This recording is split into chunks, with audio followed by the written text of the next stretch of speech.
son. Where'd you find this? Buckle up, buttercups. It's time to get down to business. Oh, yeah. It's the Totally Legitimate Business Podcast. Totally legit. All right, folks, we are back here. It's the Totally Legitimate Business Podcast. And today we're going to have the most informed conversation possible about the latest UAP developments. Joining me today, we've got curator of The Verified Report. Welcome, Stephanie, to the show, everyone. Surprise live studio audience. You know, you weren't expecting. Yeah, I didn't know we had one. That's great. Thank you again for agreeing to come on here. Andrew, one of our producers, put us on to the content on TikTok, and I was immediately drawn in because there's so much fog around this topic, and there always has been. But before we get into like any of the newer updates, why don't you just give people just like a quick background of what you do at the Verified Report and kind of how you got started doing that? Sure. Well, the Verified Report is a newish website where we basically talk about different UFO news, UFO sightings, but we try to, based on the name, we try not to just report on rumor, but kind of dig into things a bit. And so that's basically the gist of it. I'm hoping to do more FOIA, to lean into FOIAs in the future and start filing more of those. I haven't really done that yet, but that's one of our future plans for the site. But basically, we just try to be, we try to be non-biased about the topic. I mean, we are pro-disclosure. We're very open about that. Sure. But we're trying not to be like fanboys of certain things or whatever, but just to really delve into what's happening and try to talk about it from a sorry, I'm a little low on sleep, so I'm trying to so I'm having some trouble finding the right words at times. No, but all good. And also, just to apologize if I have a slight lisp at times, I like bit the back of my tongue. So isn't that the best? Because then you just keep biting it because it swells up. And it's unavoidable. If you see me like spraying Chloroseptic every now and then, that's what that's about. It's the new drug. All the kids are doing it. Yes. But yeah, so that's basically what the website is about, and it started because my husband and I both run the site, and we were running a different site prior to that for more than 10 years called Post-Apocalyptic Media. And nice, love that. Yeah. And that one, I started doing some UFO stories on there because I just didn't really have a better place to put them, and there was a big interest in them. And I noticed for a while that those were probably doing the best. But what time period was this? Like year? Yeah, probably about a year ago is when a year, maybe two max, but yeah, about a year ago.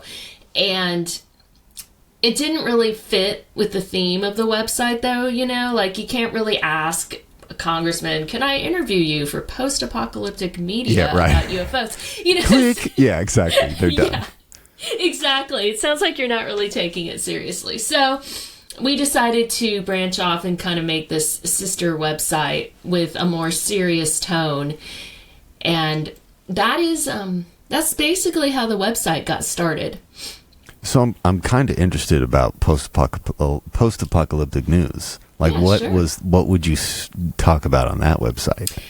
Well, that one was really a big focus for it was entertainment. There's so many different post-apocalyptic shows, so we would cover things like The Walking Dead. Oh, killer. Love that. Stuff like that. Love that. And we do a little bit of coverage. I never went to Wasteland Weekend, but we did a little bit of coverage on that. And we had a writer for a while who had been to Wasteland Weekend, so so we still work on the site, but we're kind of in the process of pivoting with it a bit.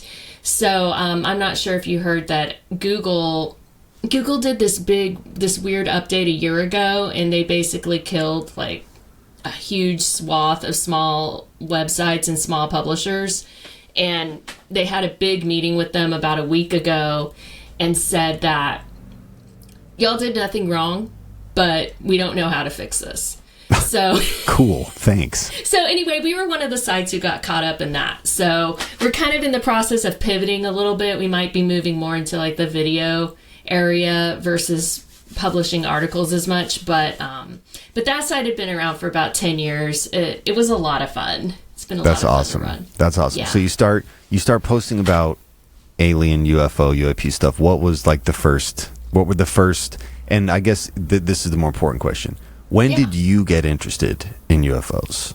Well, I would say to some degree, I've been always interested. Like since I was a kid, I, grew up watching Star Trek: The Next Generation, and things like that. So I was always a big sci-fi fanatic. So I've always had some kind of an interest in it. And we also had just a little bit of a kind of a family background in it. My dad had, long before I was born, my dad had a UFO sighting. Sick. And yeah, he worked at a base on White Sands, and a lot of stuff he could never tell me that was classified. Sure. But he saw a UFO orb, and he and several other people did, and they ended up getting in the local news about it at the time. And he used to always talk to me about that. It wasn't, it was just seeing it. They weren't, they didn't interact with it or anything like that. But a couple years after he passed away, I found the Project Blue Book had actually investigated that. And they had talked to someone they didn't name. It was either him or one of his colleagues. And they portrayed it as being completely different than what my dad had shown me or talked to me about. And it's said on the report that it had been sent on to Hynek and all of that stuff. Who was overseeing the whole thing. So it a lot of that also kind of sparked my interest more. That is crazy. That's crazy to have that kind of a close connection to it. Yeah. So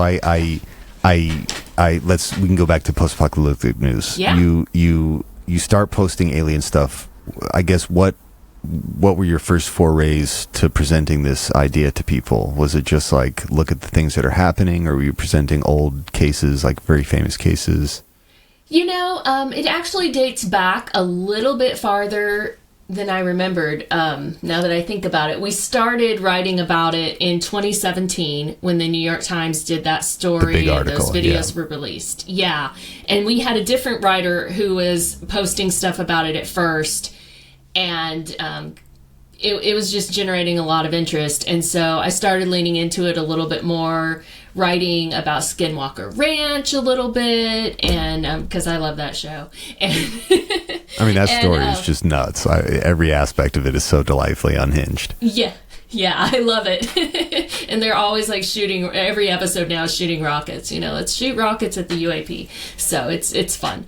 But yeah, so I started reporting on that and a couple other things like that. And that was, and then just things in the news, basically, like when they had the UFO hearing last year in 2023, we reported on that in post-apocalyptic media because we didn't have the verified report yet. And there's just huge amounts of interest in it. And I realized, okay, this is something people want to learn more about. Yeah. Mm-hmm. Yeah, for sure. I wanna show people the site too, so they can kind of understand. Oh, sure. Now, yeah. I have been looking into this thing since I could first get access to the internet, and maybe like late 90s, early 2000s, dial up. Nice. This was like some of the first rabbit hole type things I stumbled down the internet.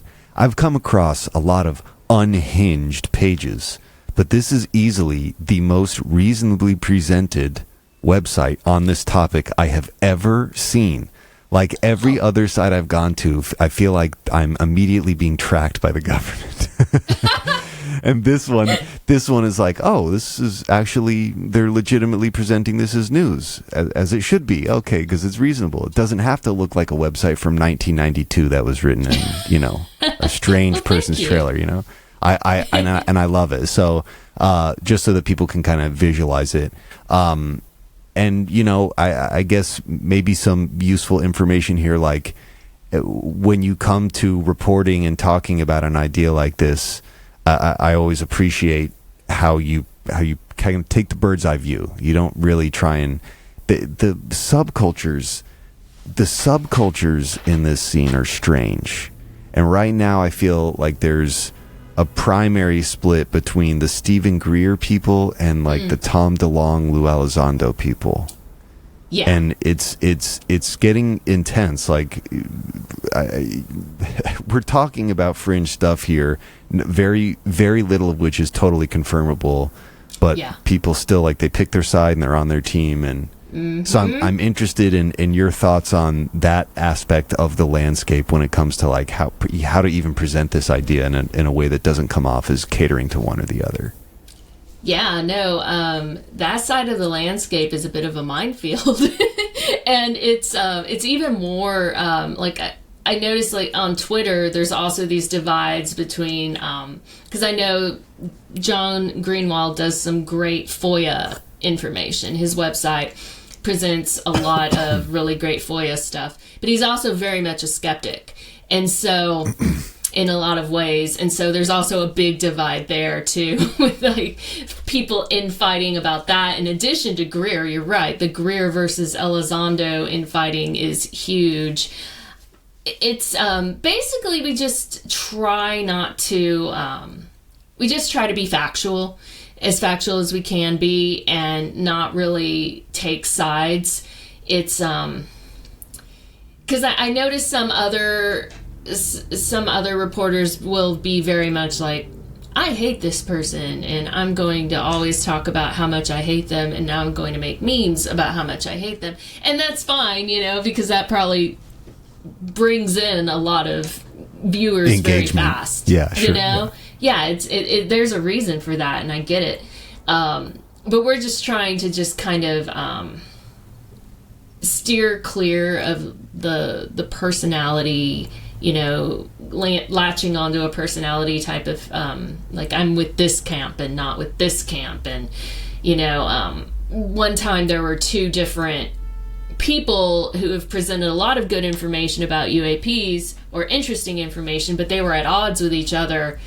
And I still don't know which one, is right, or if they're both right from their own perspective. Right. But I remember my husband saying something like, well, we will naturally feel like we're leaning towards this person because we've seen them on TV more, we've seen them talking more, they're more familiar with us. But that doesn't mean, that's just our natural inclination. That doesn't mean that is the person that, is right.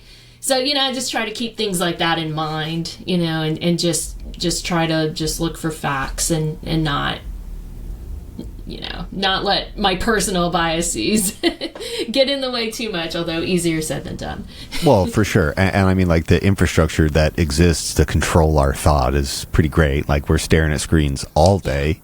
We're constantly getting bombarded with subtle messages in the way that you're describing. So it's impossible to completely remove that. Yeah. But, at least being aware of it, that is just the thing that I feel like most people don't want to get into. They don't want to be aware of their own personal biases or how they could be being affected to sway one way, especially with this topic. Have you seen Mirage Men? No, I don't think so. You have to check this documentary out. It's the story of Richard Doty, which you may be familiar with. Oh, mm-hmm. So Mirage Men is about this guy, this Army intelligence officer, or Air Force, I don't know. He's an intelligence officer who was specifically tasked by the government to seed disinformation into the UFO communities in the 90s. And he successfully discredited a few of the big people, and he drove one of the guys so nuts that he died. Oh, my gosh. Killed himself. Wow. Like, and like his life just ended in ruins. Like, he went crazy. He drove himself nuts. Wow. Because they were like psyoping him. And again, like, that was a thing that was officially sanctioned in the 90s, I guess around the time of Lazar, like Phil Schneider, like the early 90s UFO scene, like that's the era. But now he is a major, people listen to him in the disclosure community like what he says is true. There is a literal documentary about how he, for the government, was messing with people's minds about the topic of UFOs to completely mess up the narrative. and now he's like a respected figure in the UFO community. I just don't get it. I think people also with a lot of this stuff is people are so set in what they think whatever it is that they just, anyone that caters to that is okay. And you know, I'm also not saying that, because I've definitely felt that way about some of the people that I've come across listening to Stephen Greer, David Wilcox, and like there's some people where I'm just like, I don't know how much I can feel about that. But I always have that concern when it comes to like Lou Elizondo, any of the Tom DeLonge people, because they're like, what they say in Congress is what they're allowed to say. That is a known thing. They say that quite explicitly. Like, I cannot speak on these things. I can speak on these things. I've been told that I'm allowed to talk about this. So I'm interested in your thoughts, like how much of what we hear from Lou Elizondo, or from, I mean, any of the guys, Hal Puthoff, any of the egregious offenders from the To the Stars Academy side, like how much of that can we trust? Is it worth trusting? How much of it has actually been verified to be accurate? I mean, that is a very good question, and I try to hold loosely onto some of those in particular because we just don't know. You know, Lou Elizondo has shared some very interesting information. He did, you know, under oath, he did say that he was forced to sign a document where, or not forced, he was asked to sign a document where he couldn't talk about UAP retrievals. That's what he said in last week's UFO hearing.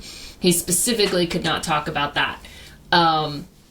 I find him compelling, but I agree that we have to be skeptical and open-minded, you know, like, because right now there isn't specific evidence that has been given, you know, like he hasn't delivered specific evidence that we can definitely, you know, those videos are that were in the 3 videos in the New York Times, you know, those are interesting, but I agree with you, you know, in light of what you're, you know, Dottie and all of that, we have to be cautious, you know. There are some people that if I feel like, you know, if I feel like they have more to lose by speaking out, you know, than they did by staying silent. Right. You know, I find them more compelling. You know, I think like the former Admiral Tim Gallaudet, he was a rear admiral, very well known, has had great positions, you know, in the government, a really great career. You know, he has no reason to say what he's saying, you know, like he's doing fine. He has more to lose by talking about the reports he's gotten about underwater, you know, USOs and things like that. Sure. So I tend to find him, you know, very compelling. David Grush, he went through, you know, I tend to find him compelling, but I would like... I do too. I think Grush is solid. I think he's solid. Yeah, because he lost a lot by coming out, you know, and he had this great career. There was really no reason. I do hope that someday, I know he's, you know, he said he had like 40 firsthand witnesses that he had talked to, or more than 40. And I know that like Senator Marco Rubio has, you know, he's backed that up. He said that that some people in Congress, including him, have talked to people who have had firsthand information as far as this retrieval program.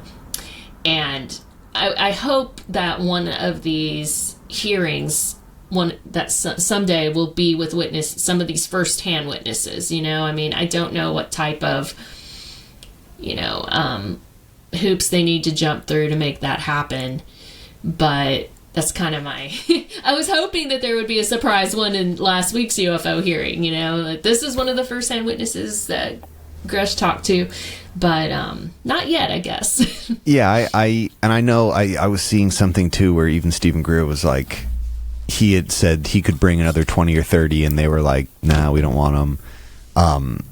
And to be fair, it's because a lot of Stephen Greer's people who are disclosing way more intense shit than what the former military guys are coming out and disclosing. So it's like and some of it is almost assuredly harder to verify because not everyone is included in that camp is like from the military.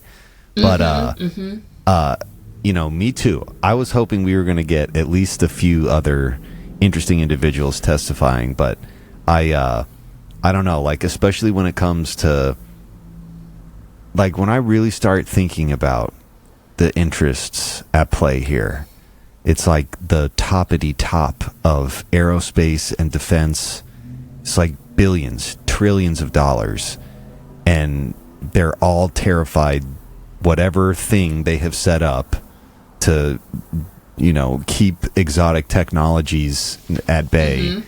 They're really worried that that money train is going to get disrupted. And it very well would if it were taken from complete secrecy to public knowledge and maybe even public exploitation of these things. But I'm also interested in your take on I think that there is like an extra component to existence in the universe.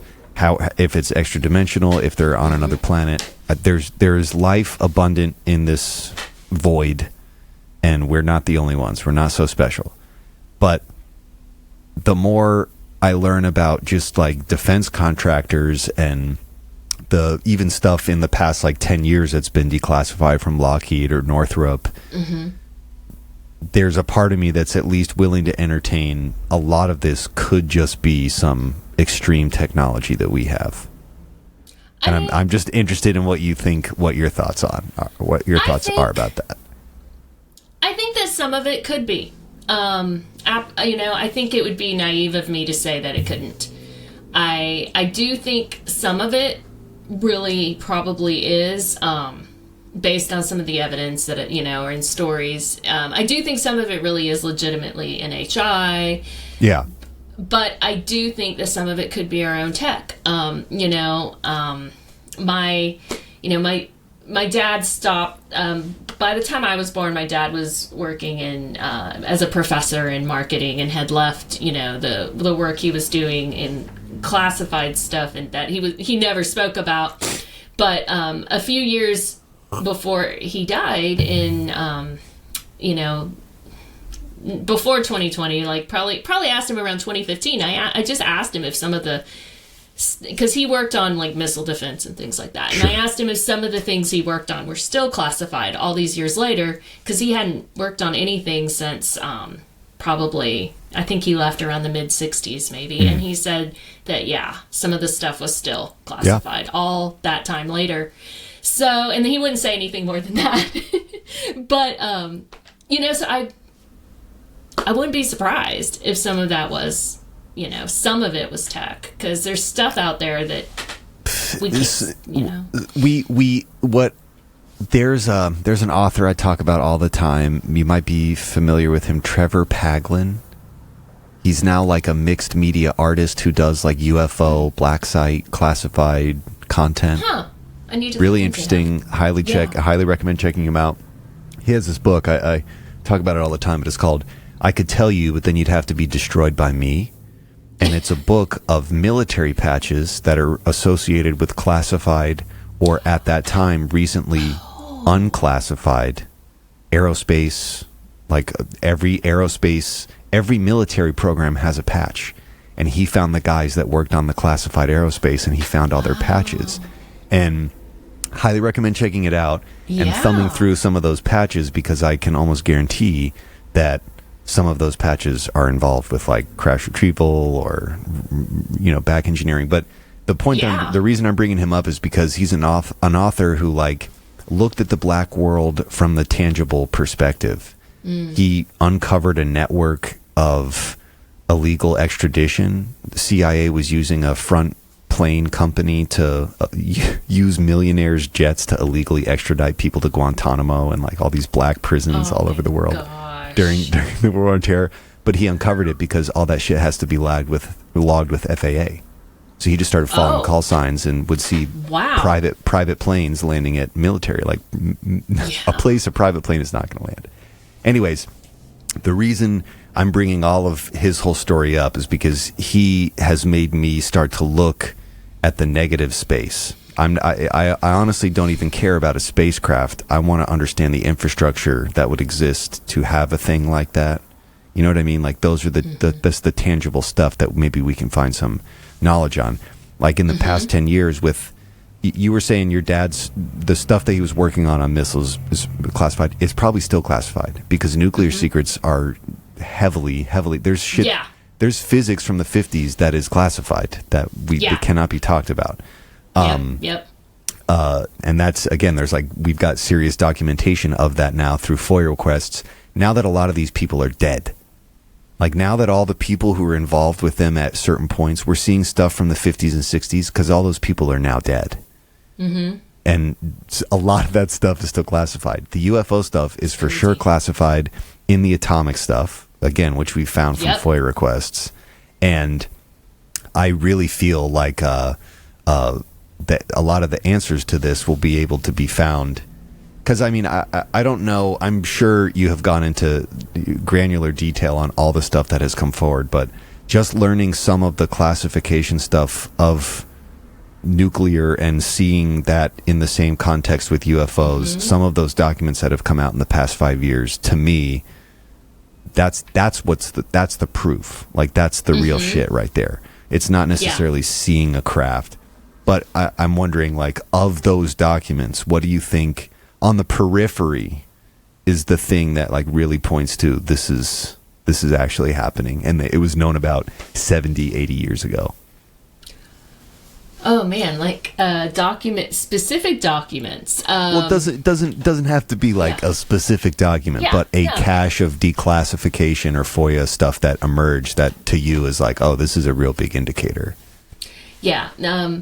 Well, there's a lot of it, and it's just off the top of my head. It is, there's so much that's compelling. It's like it's hard to narrow it down. I remember like reading some FOIAs about like things about a UFO. It was either Iran or Iraq, and there's like they had all these details about it. There's so many things. I did read something interesting. This doesn't exactly answer your question, but one interesting thing I saw just recently that actually was released back in 1975, but I hadn't seen this particular quote until recently. The Navy has been releasing some documents in October and November, and some of them are... And they released one that was originally published in 2021 about UAPs and just kind of overviewing them and things like that. It was like a PowerPoint presentation. Yeah, I remember that. But one of the things on there, it was a quote from the CIA's, I'm probably going to use the wrong phrase here, but it was like their Robertson panel that was declassified in 1975. But they had this interesting quote from it, and that was when they were doing a lot of disinformation campaigns and trying to create a stigma. And it said, having completed its investigation, the panel concluded that the UFOs did not constitute a direct physical threat to national security, and consequently, there was no need for a revision of current scientific concepts. And that one just kind of stuck out to me, I think, because most people are just like, okay, they didn't discover anything. But it feels like they're saying that because it doesn't pose a physical threat to national security, they don't need to revise scientific concepts, is how it's actually worded.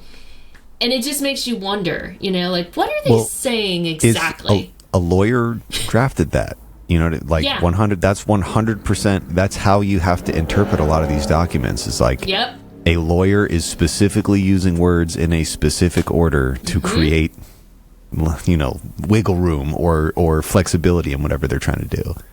Yeah, it feels like that's flagging to, there are scientific concepts that are being hidden, that are classified, that would revise common knowledge, but as long as we don't have to come out with anything, it's not a threat. Don't worry about it. Yeah, exactly. So it just really makes you wonder. No, definitely. I've been working on like a a series of videos relating to strange histories of Long Island. There's a ton of nuclear history up here. A lot of big nuclear stuff. Crazy, insane nuclear shit was done up here. In fact, Nike and Beaumark missiles. There's a ton of those missile sites all around here. It's probably the same class of missiles that your dad was working on. That was like the nuclear arsenal of that time. You start looking into it, and there's a little UFO history on Long Island. It's like the hottest spot in New York State, and there's some crazy stories like going back pretty far, but you just start looking into the tangible stuff, and it's very weird. And again, it's like some of the most cutting edge science. We have this place called Brookhaven National Labs. That's where like a lot of the nuclear stuff was done, especially in the 60s. First nuclear reactor in America post-war, and then like 2 subsequent nuclear reactors, 2 particle accelerators. It's crazy when you start looking around. I used to live in Nebraska. Nebraska has Strategic Air Command. Less than 10 hours away from Lincoln, where I lived in Nebraska, was NORAD, the military facility built in, a mountain. Even this is what I was trying to articulate before, is like there's an actual infrastructure that would be required if we have these crafts, if there's fleet, like in the same way that we have an Air Force base to maintain all the planes we have. That's going to need people, it's going to need cooks, it's going to need plumbers, electricians. Like, it's a whole thing that isn't invisible.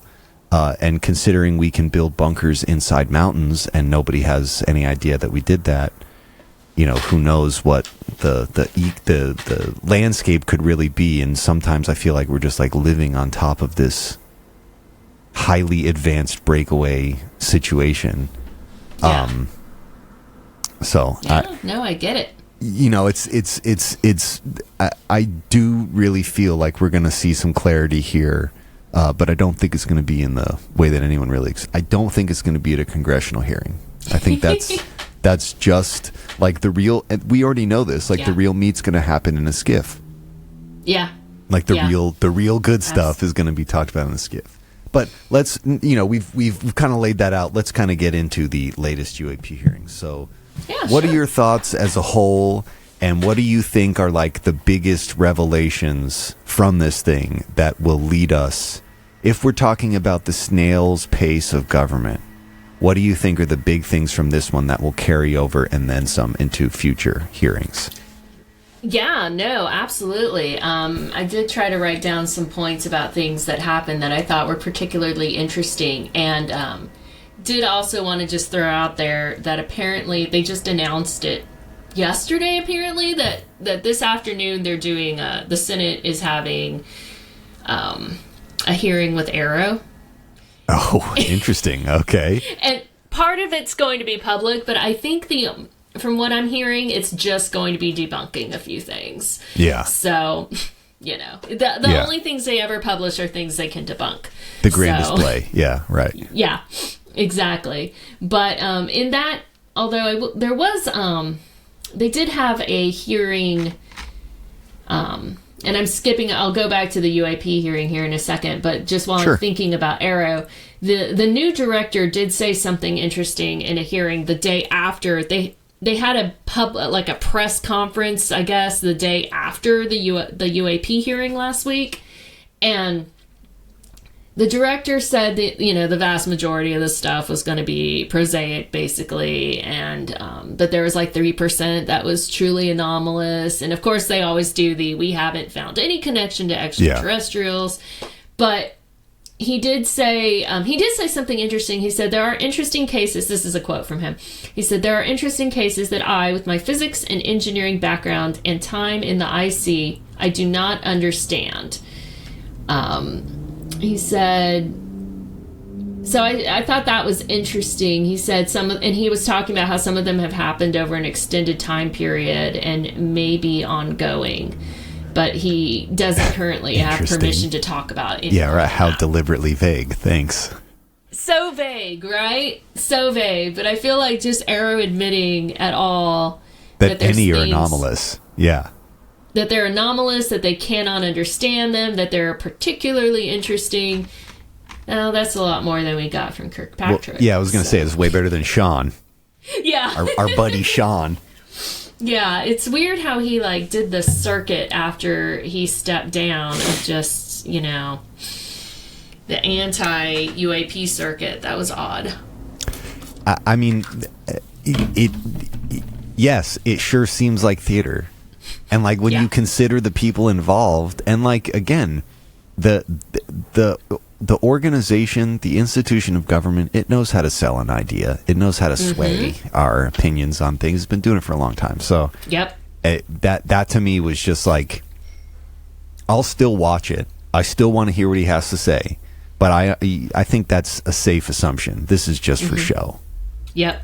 Yeah, I feel that way too at the moment, for sure. Let's see, but going back to the UAP hearing. Sure, yep. There were, you know, we already talked about this, but, you know, Lou Elizondo talking about having specifically signing a document that he could not talk about crash retrievals. And that was interesting. And he said that he signed it because if he didn't, there would be repercussions, like no longer having access to information, which I didn't think he still had access to. So anyway, I didn't know what that was all about. Interesting, yeah. You know? It's like, okay, so you are still, you know, somehow. Anyway. He was talking about how a lot of the sightings are, and we already knew this, but how, you know, they seem to be heavily around nuclear sites, DOE sites, sensitive military installations. But what was interesting is the NASA guy, Mike Gold, did point out that might only be because there's more sensors there. Like, it's not a foregone conclusion. We're capturing them. Right, yep. Yeah. So, yeah, and he said, you know, we're talking about technologies that can outperform anything that we have in our inventory. And it was basically just kind of backing up. I really liked the last hearing because we had those two, you know, we had Fravor and we had Graves. The pilots, yep. They had firsthand, you know, they were firsthand witnesses, and, you know, and so they were telling us these can outperform us, and, you know, they could turn off some of our sensors and things, and it's but basically Lou was just kind of, I felt like his part was a lot of confirming, you know, just kind of backing up things. I found the Admiral Gallaudet, his stuff, although most of it has been shared before, was still interesting to have on the record. Talking about that one incident where there were all those UAPs that were, like, there were so many UAPs that they, on a ship, that they almost had to cancel some military exercises. Oh, wow. And there was an email that was sent out, and that's how he started that's what he started talking about, that there was an email sent out where someone was really worried about it and wondering what was going on, to him and to, you know, some other Navy personnel, and then the next day that email was removed from everyone's account. And he said he immediately knew that meant it was a special access program, more than likely, and they weren't supposed to be talking about it. So, but he also didn't feel like they would be testing technology like that, where it'd be interfering with other military exercises. So, and he said, he talked about how some of the UAPs, or at least one of the UAPs, exhibited transmedium travel and could be seen entering the water. And that was the one, his testimony seems to be the one that's really, like, clicked the most with people. Like, I'm seeing on social media a lot of people talking about how aliens are underwater. And yeah, no, that since the congressional hearing, there has absolutely been that wave. Did you see Transmedium? Did I say Transmedium? Yeah. No. The documentary Transmedium that Tim Gallaudet is in. Have you seen that? You should check it out. It's made by Darcy Weir, who's made a bunch of UFO stuff. Yeah. Made a great documentary on Phil Schneider too. But, yeah, it is interesting because you'd think, why would they be interfering? It costs money to conduct these operations and to disrupt a $1 million operation to test out some stuff. It seems silly, but it kind of goes back to and this is like some stuff that I was reading. I did not come up with this. This idea is not new. This existed at least since the 80s. But like the Project Bluebeam false flag alien invasion thing. And, like there's people in the military who have had these experiences, but what they don't realize is that some special access program is deliberately toying with them so that they come out and say, hey, these things are a threat. We need to buckle down society in one way and convert all of our efforts to trying to defeat them. And it, it kind of dovetails on like New World Order kind of shit, 80s Bush, Reagan stuff. But that would be another thing. Like, yes, there's all these waves of new folks, and it would make sense, whether it's our technology or foreign technology, that the people who have been in the military the past 20 years, they're seeing it because now we're playing with it. But when you start looking into the history, you start seeing us doing, like DARPA doing all this crazy shit well before you think it starts. And that would be my question to you, is like, looking back, what do you think are some of the instances throughout history that are like, this has been going on for a long time? Carter knew, Bush knew, Clinton knew, or maybe they didn't. Maybe just Bush did because of his connection to CIA. But what are your thoughts, like moving backwards? It feels like Bush Senior definitely would have known, right? Yeah, that's what I mean. Right. I should have said that, but yeah, Bush Senior and Cheney, Rumsfeld. Those evil. It feels like guys. That's kind of without a doubt, but it's such a question about what presidents, what they were read in on and what they knew and what they didn't. And, there's that one story that goes around that has really no verification whatsoever about Jimmy Carter finding out, being read in onto aliens and then crying afterwards. Oh, yeah. And I don't know. My husband and I kind of joke about that because I want to believe that story, and he thinks it's complete, BS. And so I'll be like, when a theory will come up, sometimes a new theory about UFOs or something, I'll say, well, that sounds like something that would make Jimmy Carter cry.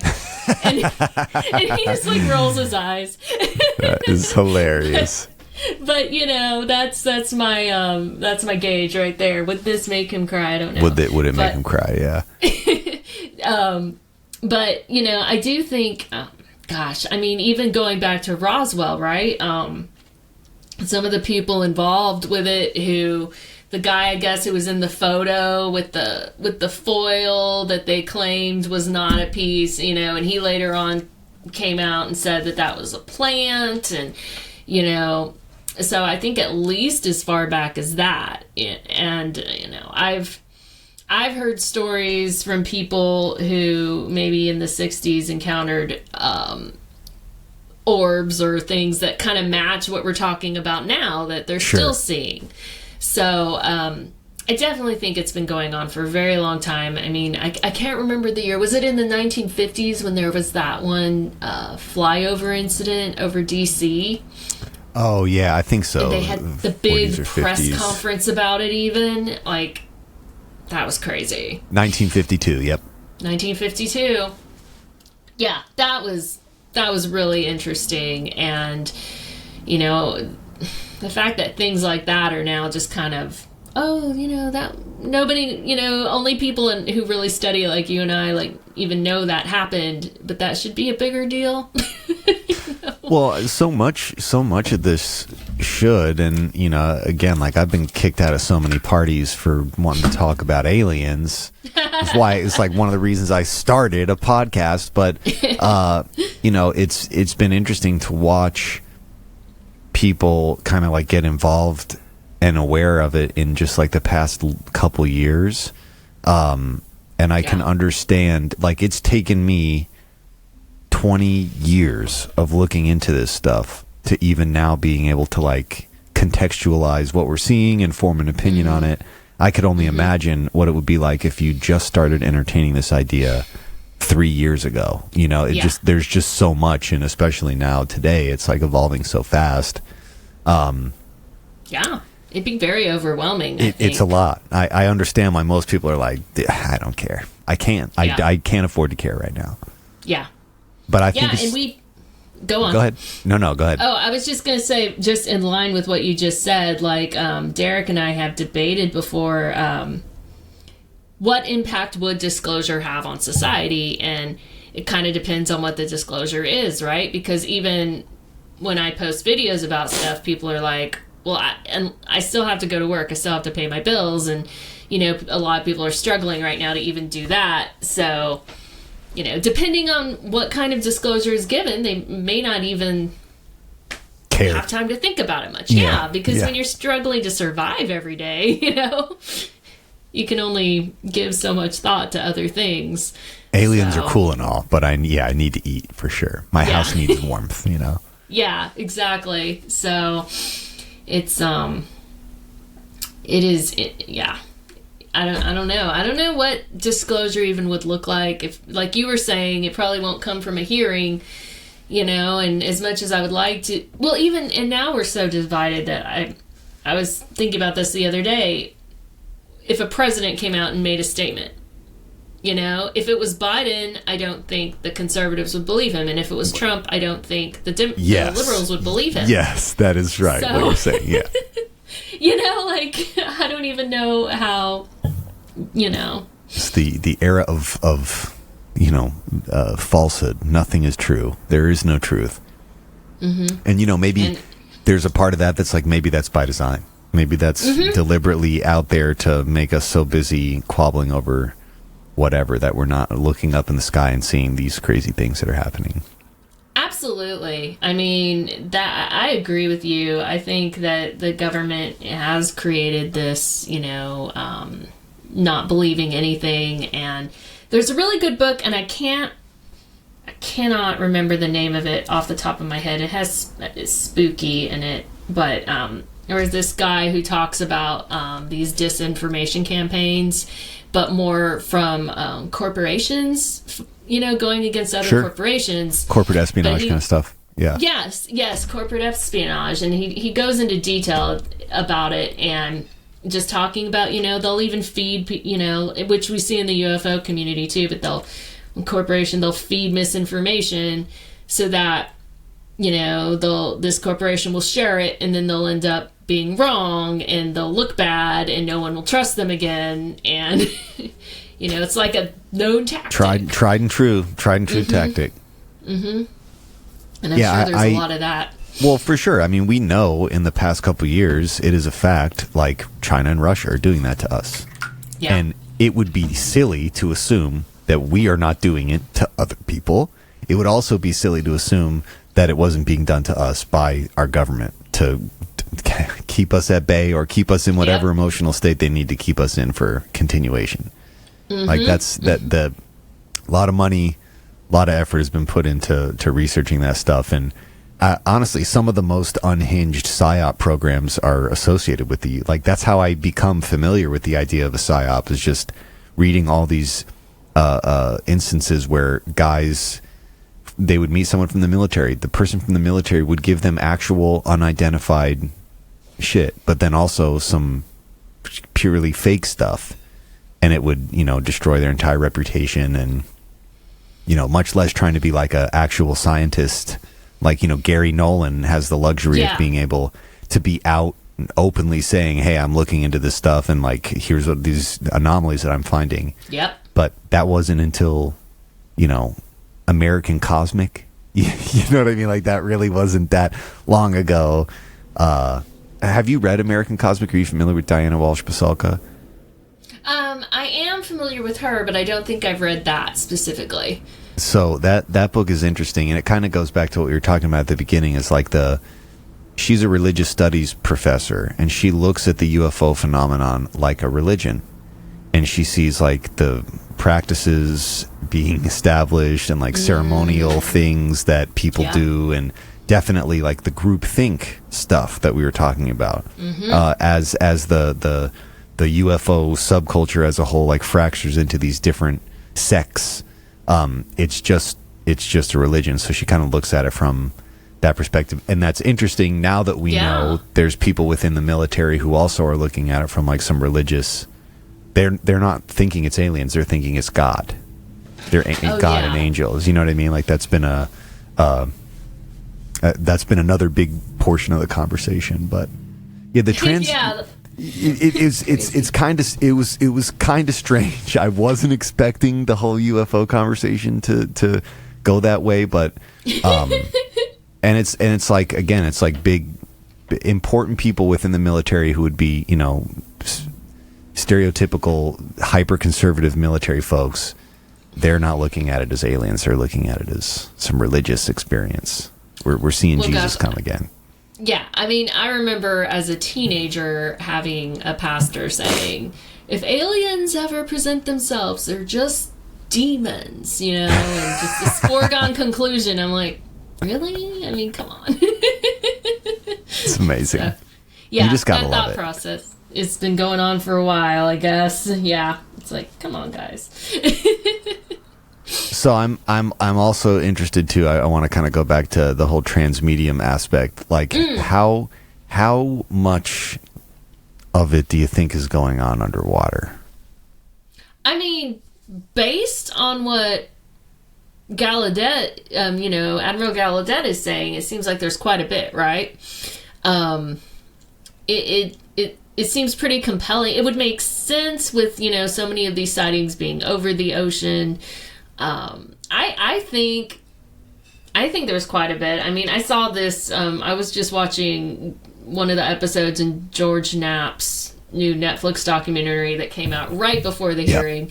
And they had that one interesting clip that showed, where they thought they were out on the ocean, and they show this orb, and then you can see it basically going on underwater. You can see the reflection from its light underwater. I mean, now, are we likely also trying to create technology that goes in and out of the water? Without a doubt, I would say. Sure. So, you know, of course, that's something we would want. But, yeah, I would think there would be quite a bit. You know, I mean, the Navy has so many sightings, right? Like, it's just, and it feels like the Navy has been a little more open than the Air Force about what these sightings, you know, about the sightings and talking about them. And, you know, I remember asking, you know, my mom had worked at a Navy base for a long time, and I asked her one time about that and about sightings, and she said that Navy pilots would see things all the time that they couldn't identify, and they just never knew if it was, you know, just adversarial attack or what it was. She said it was very common. And I was like, really? Well, and definitely, and like, this is for any pilot, but especially folks like that. If you come back saying I'm seeing lights when I'm flying this $1 million plane, you'll never fly that plane again. Your wings will be removed and you'll be sitting at a desk. So, you know, the fact that most of these stories do exist from like people who knew a Navy pilot after they left the Navy, and the Navy too, like the chronology of our military, the Navy was the most important. Like the Navy was the first big thing. All the other ones kind of emerge after it. So there's an argument to be made. Yes, all of these branches of the military are different institutions, but there's an argument to be made that, you know, there's a long history. There's a reason why the Navy might in some way be involved in even more so than like the CIA, or like as a precursor to once the CIA and Air Force kind of take over those programs.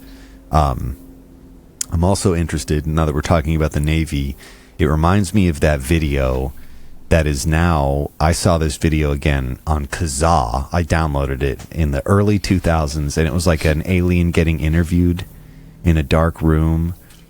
And I'll pull up a picture. I'll pull up a picture here. You'll probably see it. But there's a guy in the UFO space who's named John Stewart. And he's about to have a documentary come out about this thing. I remember seeing something about him. This is Victor. Oh, yeah, I've seen that. Okay. Yes, I'm very familiar with that. This supposedly came out right in the 90s. It got leaked in the 90s. DNI supposedly stands for Department of Naval Intelligence. And John Stewart has done a bunch of research that would kind of point to a bunch of naval bases being the architecture for if we were to recover an alien being, here are the places it would have been.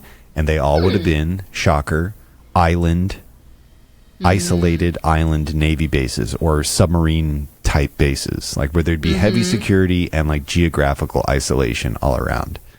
Yeah. But we'll be interested to see like what that documentary has to say, because even in this last both congressional hearings, biologics get brought up.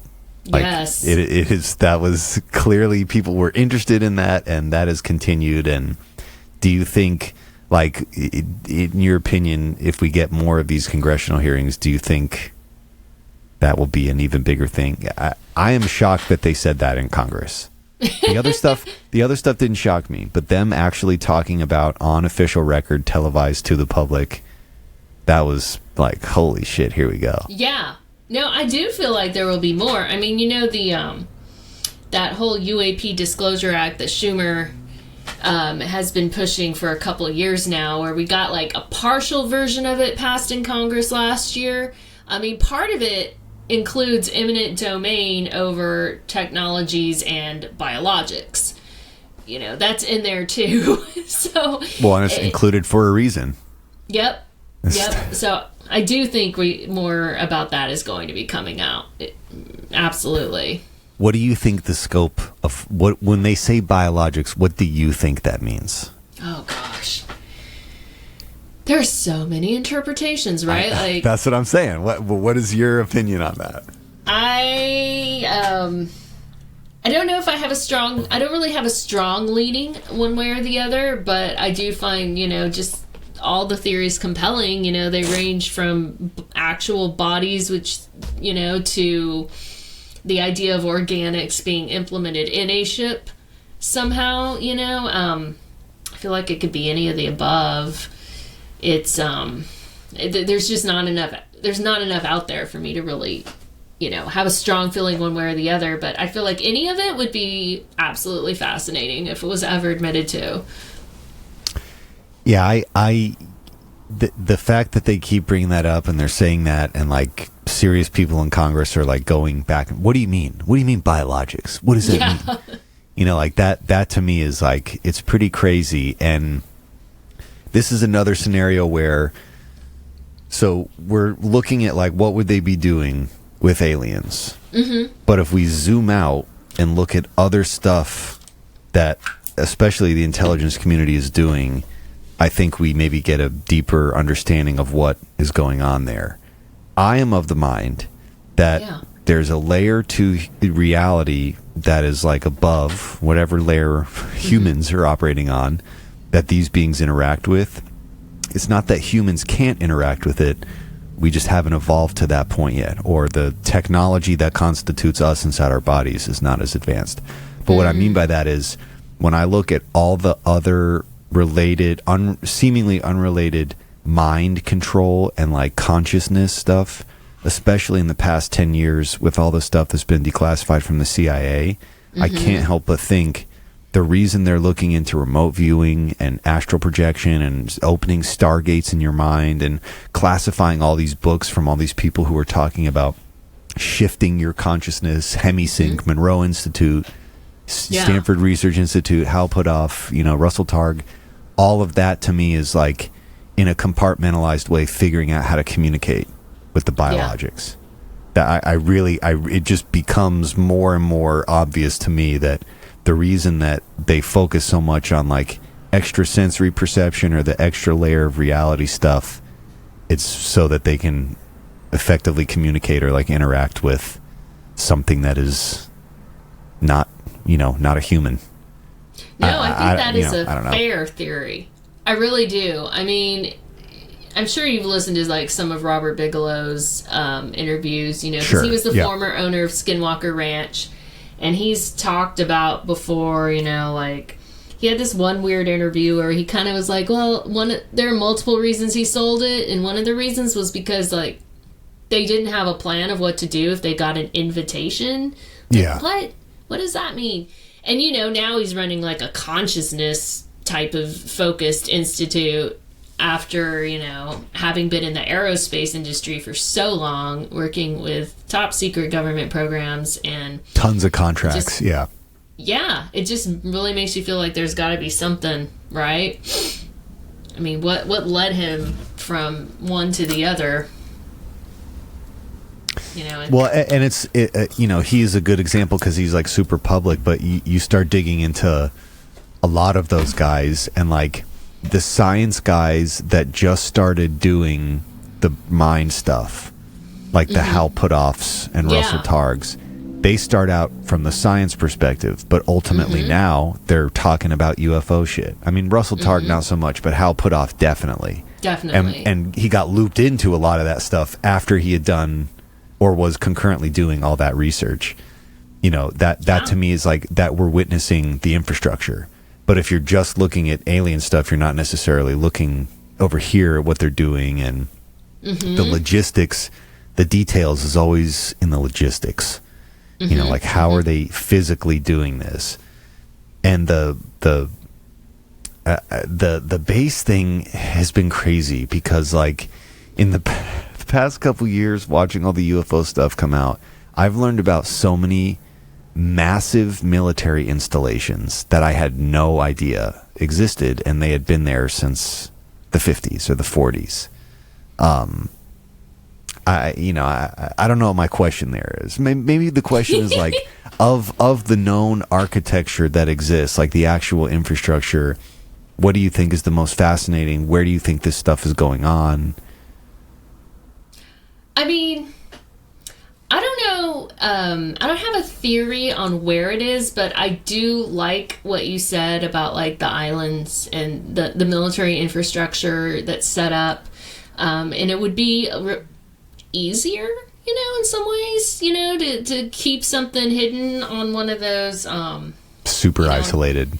Yeah, like, I mean, my parents, before I was born, lived on and worked on Kwajalein for... One of my great uncle did too, for Bell Labs. Yeah, we can talk after, but my mom has been like sending me documents. It's crazy shit. But anyways, go ahead. Yeah, no. That's a whole rabbit hole. You know exactly what I'm talking about. Yeah, they were there for about like 2.5 years, I think. Wow. So, it's it's interesting, I only heard stories about how beautiful it was and having to, ship everything in because they were so isolated from everything and the long plane rides and stuff. But I mean, but the stuff they worked on, shooting down missile defense and having to go, and every time there was about to have one of those tests, everybody had to go into bunkers and things, and just like, I'm sure there's installations on islands that we don't even know about that are so classified we can't even know they exist. For sure. If we know about that one, I know there's got to be really secret ones.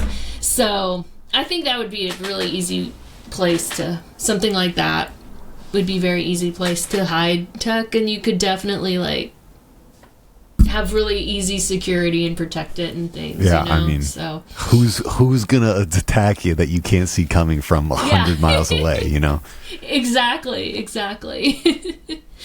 Yeah, I am also a pretty big proponent of like the deep underground military base stuff. Like I'm convinced there's another one where like if you just look at the infrastructure, you can kind of start to see like there could definitely be something underground here. There is enough utilities for it, but even just the known ones. I've just loved like going through some of these documents or hearing some of these people come forward and like they'll tell me about a new place, like even Kwajalein. Like I had heard that name a bunch, but until my mom told me that I had a connection to it, I was like, oh, I guess I should read into this. And it's deep. The lore there is crazy deep. Radio, radar, submarine stuff. There's like all these supposed ideas. They were for sure doing nuclear stuff, missile defense, missile launching. And that's like, you're completely right. That's one. That's like one that's been around since the 60s, and it's doesn't. I mean, even Area 51 now, it's like whatever. Yeah, we have this thing. Yeah, we have this thing, but we're not doing the cool shit there anymore because everyone knows about it. So yeah, it's occurring somewhere else. Absolutely. I'm sure when all the attention got to that, maybe by design, they moved, have it somewhere else. But like, have you, this Trevor Paglen also has a couple books where he used to just go take pictures of black sites with insane telephoto lenses. Like when he started to becoming... he was a geologist, so he was looking at satellite imagery, and he'd see these blank spots, and he'd be like, well, fuck that, I'm gonna go there, I'm gonna take a picture of it. And so like he legitimately has like pictures of places that are not supposed to exist, but they clearly exist. But there's been like a new thing on the internet that I've seen a couple people do some interesting research on, where they're finding like what looks like construction underground Area 51. Like they're going into Google Earth, and it's like a little bit further moved away, and they're scanning back the images, and like you see a road emerge, and then you see like this huge door in a little mountain, and then there's like trucks parked, and like they're going from this road into a mountain, and another example of like, for me, it's like, where's the actual infrastructure? We got to have on military bases. They have to have food, and they have vending machines. There's a Frito-Lay's guy that drives into Area 51. He doesn't have security clearance. He's the Frito-Lay's guy. He's there. They got to eat. Yeah, it's like this. Like you start looking at it from like a pure bare bones logistics thing. It's just like any other. Even a military base, the security might be tighter, but it's just like any other small town. And there's like so many aspects of the infrastructure that the military isn't, the Frito-Lay's guy comes in. I'm sure they call in plumbers and electricians occasionally. You know what I mean? Yeah. But I don't know. I and it's how people, like, we even get people like Bob Lazar, or people that are not like hardcore military people, coming out of these military facilities and being like, well, there's some crazy shit going on in here. I guess that would be another good question. What is your opinion on Bob Lazar and revelations of his story as time has gone by? I know there are a lot of people who are super, super skeptical of him, but, I find him compelling. I haven't maybe dug into all the aspects of him as deeply as other people have, so this is coming from more of a shallower. Sure. But, I know a lot of people, where he says, he can't back up his connections, or, some of his, some of the things he said he'd done with the government, they're saying, no, he didn't work here or whatever. But like, I just feel like, especially back then, before the internet, it would have been very easy, to, disavow someone's background, if you felt like they were, the government could have, I'm speaking having not really looked into it for a few months, so I'm just kind of like, piecing what I remember about that. But I just feel like before the internet, it was a lot easier to hide someone's background, or to, make changes and claim this person never worked here. Yeah. So it was literally a piece of paper they threw out. Yeah. There was no like digital backup. Exactly. So, I've, from what I've heard about him and the things I find him compelling. I mean, what do you think about him? Well, he has there's like some strange crime stuff from his life. It's really post. Okay. I don't know about that. Most of it's post his working at Area 51. He gets into like hard times, and he gets like embroiled in a prostitution thing. He was like helping manage the books for a brothel. So that's weird. But it's also like he just lost his job, and he is still a scientist, and he still does science. He loves science, and he was probably really depressed when he lost that job there, because it was working on like it supposedly was working on the most insane shit. But for me, it's the videotapes. him and John Lear went out and videotaped exotic craft. The videos you can still find. They're not debunked. They are 100% legit. And it's, how would he have known that? How would he have known where to go? How would he have known what time to be there? And then, you know, even John Lear, like being friends with John Lear opens him up to this very strange, like, immediately is John Lear's dad, who's a pioneer in aerospace. John Lear is connected to like a lot of the crazy mother fucking big time physics players in the 50s and 60s, and aerospace, just by virtue of being a known manufacturer. So, but you know, I there's another scenario where I'm sure, especially at that time in the 90s, if there was a campaign to discredit anyone, there would have been a pretty hardcore campaign to discredit him. I think even George Knapp is like, you know, we can't verify his education. Like, we can't verify the education the way that he says he got degrees, but he knows science. Like, he is actually a legitimate scientist. He has, his labs have ratings to handle certain types of materials. So, you know, I don't know. It's a really curious case. The other thing I have to say about him is maybe his knowledge of things that existed in Area 51. Like, have you seen the hand scanner thing where he talks about this unique hand scanner that he saw at Area 51? I have, yes. It's a little vague in my memory, but I have seen that. Yeah. Let me see if I can pull that up for everyone. But basically, he had always said this is a thing that wasn't a new development, but pictures of this thing were just found recently, and it was made by a company that absolutely was selling security infrastructure to military bases. And it's literally exactly what he described, you know, decades before a picture of it ever came out. And then, of course, interesting. It's crazy. And again, how would you know that? Yeah, you're not randomly making that up. Like, you have that. You have to at least understand that you've been to some kind of lab where they had some kind of intense security, and you saw that, and to know to make it up. But then also him getting raided after doing that thing with Jeremy Corbell, which I'm sure must have been really shitty. But yeah, again, why are they raiding him?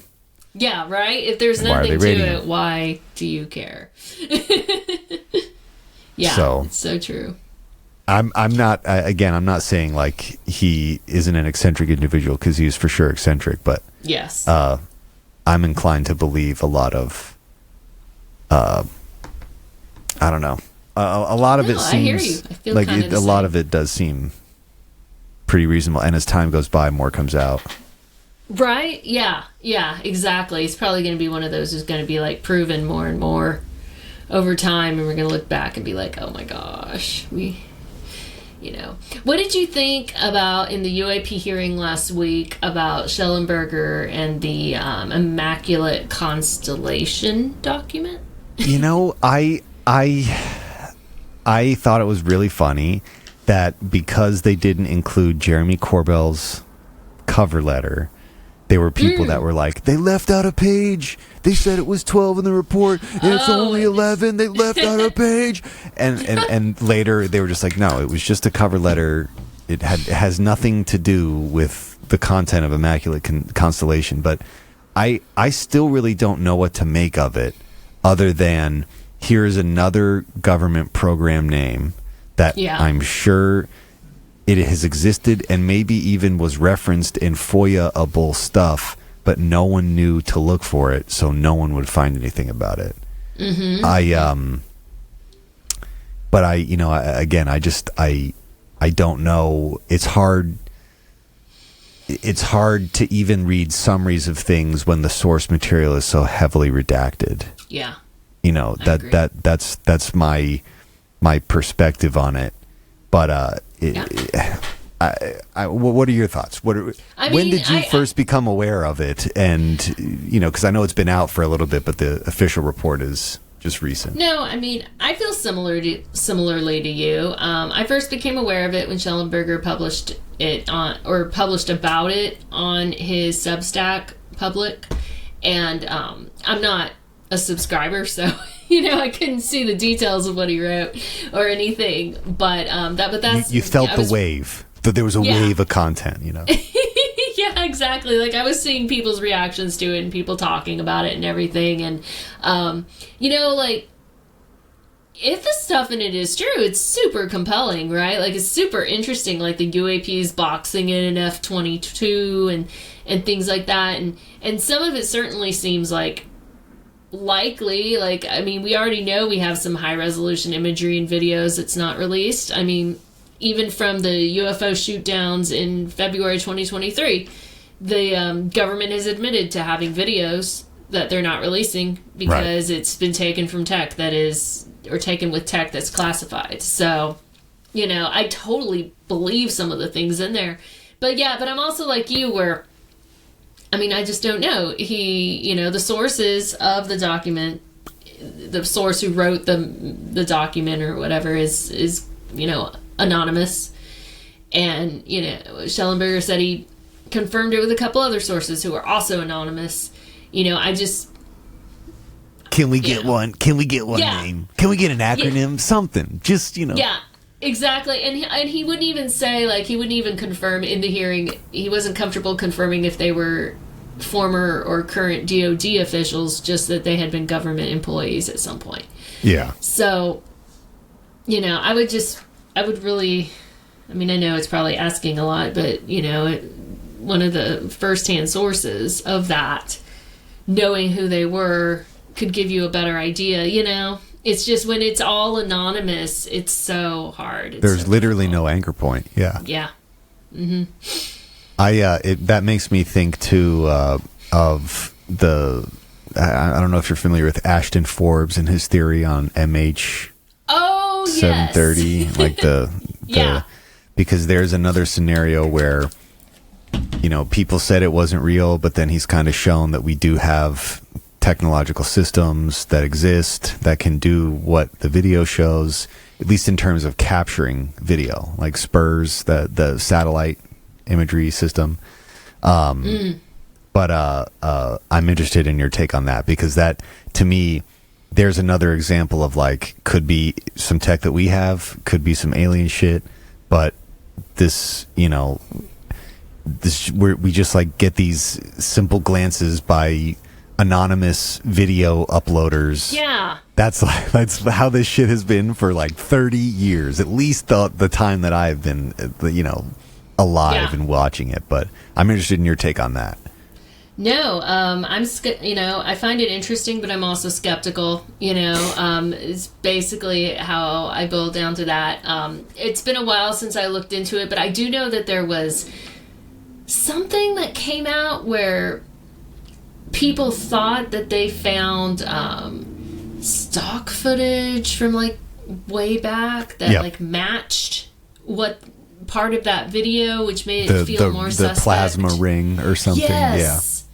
Yes. So that part is what really made me a lot more skeptical once that came out.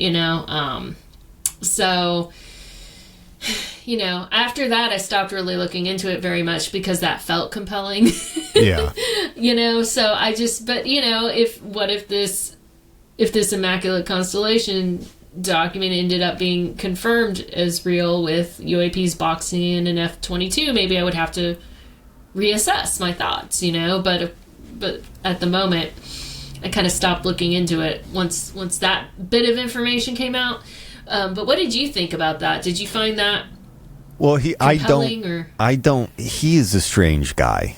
Yes. Ashton Forbes is a strange guy. And there were a few videos I tried to watch of his, but he was like wasted on X Lives. And I was like, dude, sorry, buddy, I don't have time for this. But I do think it's interesting. I first came across him when he went on the Danny Jones podcast. And actually on the Danny Jones podcast, Danny got another big YouTuber that does visual effects. And their whole YouTube channel is trying to recreate on their own shots from Hollywood. So that's all these guys do, is recreate existing visual effects. And they bring up some good points, but they honestly, that's the analysis that anyone was talking about. They were talking about the video that those guys made for Danny Jones's podcast. And after watching that video, I really don't think they totally explain it away. They show a lot of similarities, but they don't totally explain it. Interesting. The rest of the video is what's interesting for me. There's two things I think about it. Anyone that thinks that every square inch of this planet isn't being recorded, if you don't think that's happening, you're sorely mistaken. Because there are hundreds of satellites in the sky, most of which are sensitive government military surveillance satellites. Exactly. There are multiple, and this is where I have to give Ashton Forbes credit, because he's like, oh, we don't have these? Oh, here we go. And he finds all the documentation to say, like, yeah, we do have systems. So let's just think about that for a second. If we have those systems, and we've had them for a long time, at least going back to that plane disappearing, it's got to be on film. If we've since the 80s had satellites that are constantly taking pictures and giving us a live feed, that's got to be on film. And we've gotten tastes of that in other instances where planes go down. The government of that country usually asks America, hey, bro, we know you have images, please give them to us. But most of the time, the government says, we're not going to do that.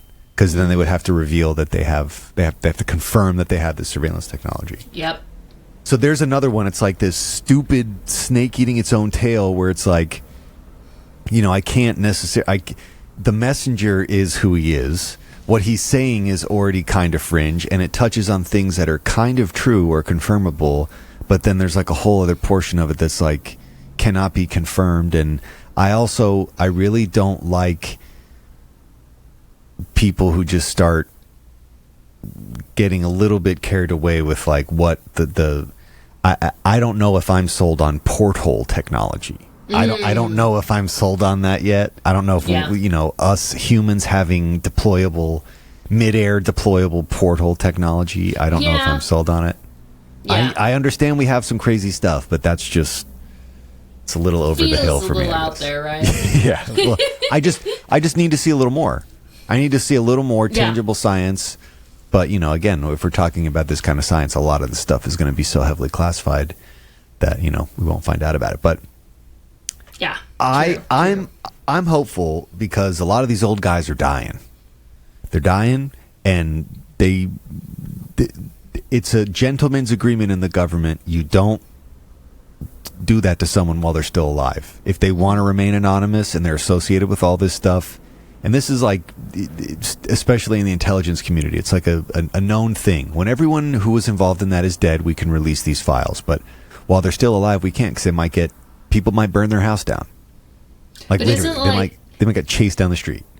Makes me think of the JFK files. I'm like, isn't everyone involved with that dead now? Or? Well, I was just reading an article the other day that there's people who suspect there's 2 or 3 people who were alive and connected with all those players that are still alive.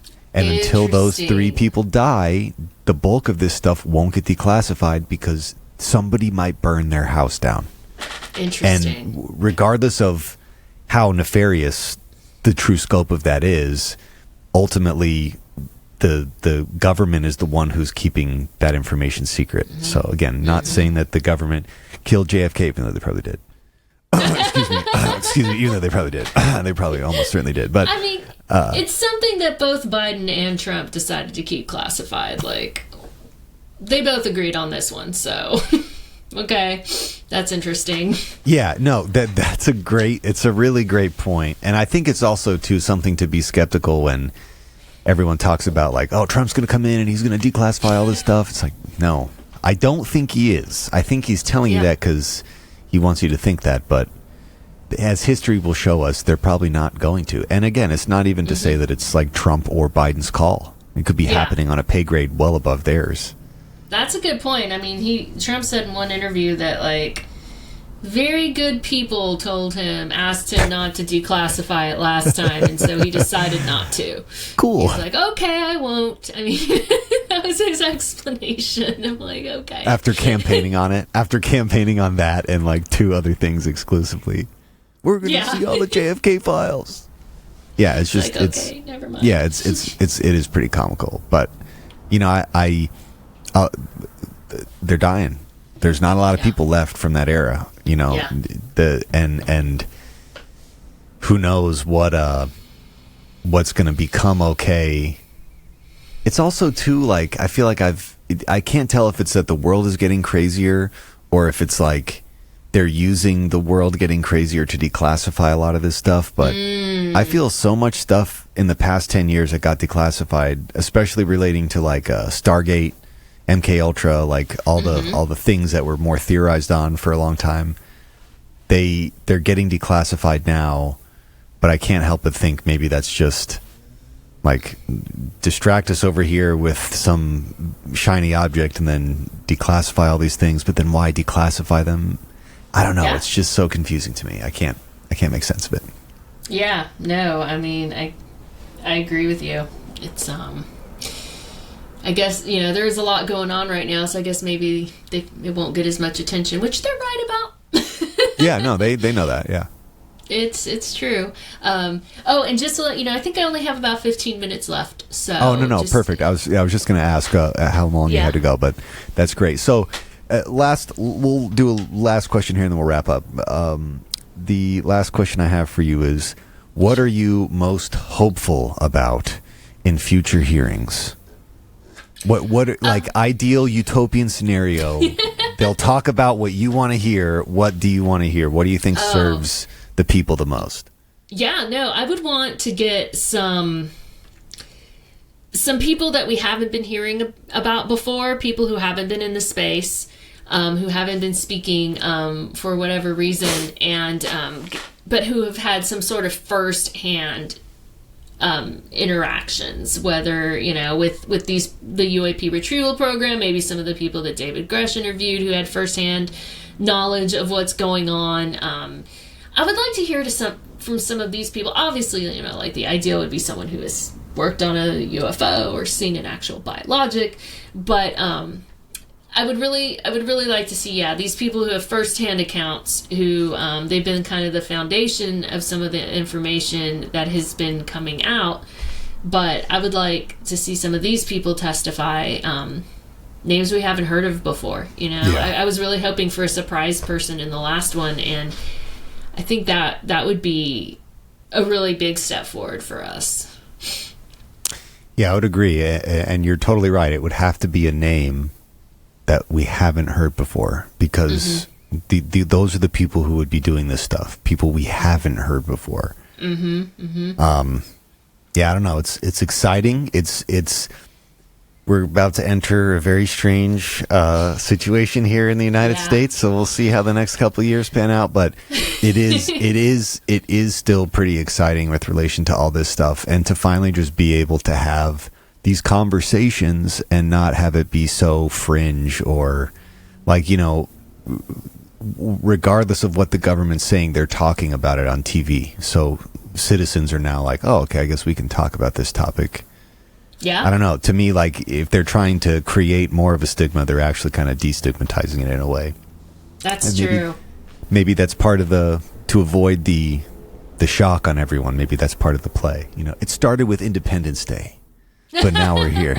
They're just slowly getting us ready over time. Oh my gosh, yes. And one thing I did want to mention is at the very beginning of the podcast, you mentioned something, you know, about how, you know, we met on TikTok. And just in case anyone's trying to look me up there, I did get banned. No way! So I'm trying to fight that, but it came out of nowhere, never got any strikes, never got any warnings. They just permanently banned my account out of nowhere and deleted it. Well, but okay, so is this new? Is this a new one? Oh, is that... Well, can you refresh that? Yeah, sure. Oh, did they bring it back? Looks like it. Okay. I mean, I'd at least say check on that. But that is very interesting that with no strikes or nothing, they just completely canceled your page for a minute. Yeah, considering the topic, you know, that's not too scary. I am back. Okay, well, I'm finding that out live here. Because they literally wrote me they wrote me 3 days ago and told me that they were never bringing me back. Wow. Was that after an appeal, or that you just got like first notice?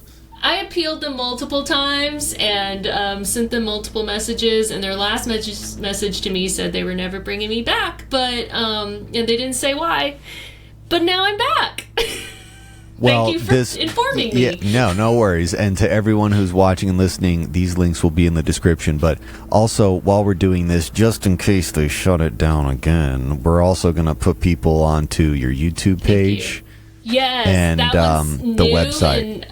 And the website, yes. The YouTube page is new. I just have a teensy number of followers, but do feel free. No, just keep fleshing it out. And I'm on Clapper, too, in case that's like a TikTok alternative kind of app. And I'm on there under I'm not under verified report there, though. I'm under Stephanie or Steph Wilson. So let me just look that up real quick just to make sure I'm giving you the right. Yeah. We'll make sure we get the right link in there. Yeah, it's Steph Dwilson there, and so I'm also there if anyone's like looking for something like TikTok, but they don't want to be there. Brilliant. Well, I mean, we're gonna have to find an alternative soon because supposedly they're getting rid of it. So. I know, unless Trump stops the ban like he's claiming he's going to, but who knows? Well, I can't release the JFK files, but I can stop the TikTok ban. Yeah, yes. That's what we get. That's what we get, I guess. Mm-hmm. But Stephanie, this has been amazing. Thank you so much again for coming on the show. It's been awesome to talk to you about this. Yeah, this is like really cool to get to talk in granular, nerdy detail about a lot of this stuff. And then, of course, we'll stay apprised to updates. And once there's another big thing, we'll have you back on and we'll dig into that. That'd be great. Yes. This was a lot of fun. Killer. All right. This has been the Totally Legitimate Business Podcast, folks. Thank you for listening. Check out Stephanie's links. Like, follow, and subscribe on the Verified Report. And we'll catch you on the next one. See y'all. See ya. This has been the Totally Legitimate Business Podcast. The end. With your host, James Oliva. Executive producers, Clint G and James Oliva. That's obnoxious. Sound design, mix, and master by James Oliva. Literally no one cares. For more Totally Legitimate Business, subscribe to our YouTube channel at Totally Legitimate Business or add us on TikTok at TLB Pod. When will this end? Thank you for listening. Now get back to work. Move it along.